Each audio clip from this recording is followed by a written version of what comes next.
ежегодный рост объемов перевозок грузовых и пассажирских обязывает Хакасскую железную дорогу содержать инфраструктуру в надлежащем виде. Для приведения нормативное состояние инфраструктуры Хакасской железной дороги были сделаны немало работ к вопросу подготовки к летним перевозкам пассажирским. Скажем, были проведены обследования искусственных сооружений на участке Псоу-Сухум.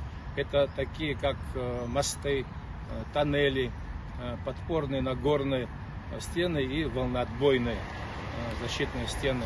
А также проведена большая работа по ремонту верхнего строения пути. Это то, что касается рельсов, шпал, так вот проще сказать.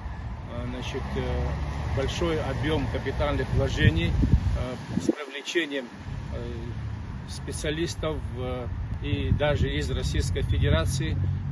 5 бригад постоянно работали, и большой объем по приведению в соответствии с нормативным требованиям ЖД пути были работы сделаны.